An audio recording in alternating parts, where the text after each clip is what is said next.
Reading practice number 6. To all managers,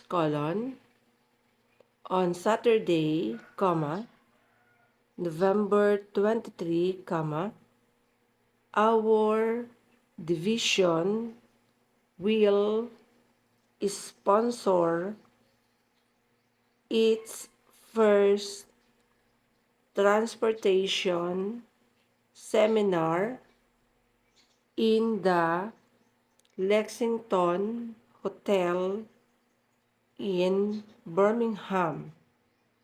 This hotel has exceedingly fine facilities for meetings of this character.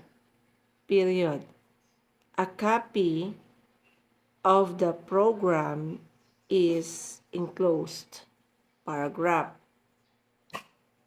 As you will note, you will be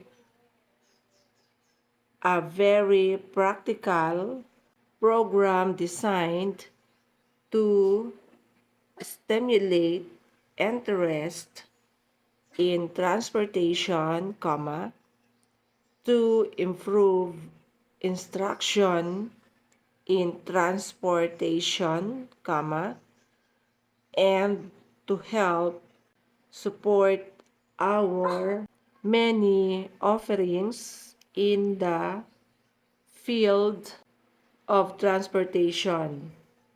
Paragraph.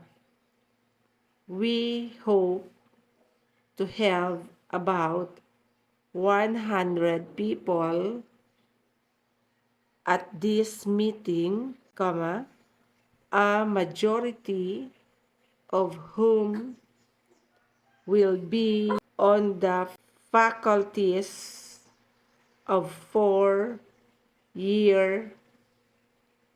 colleges in the general geographic area.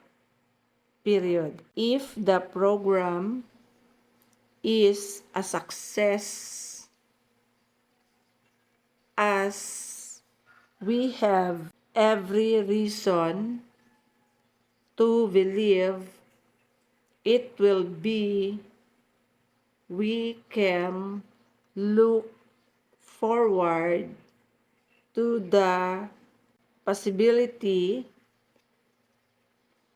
of additional meetings of this kind on various subjects in other parts of the country, such as California, New York, and Illinois.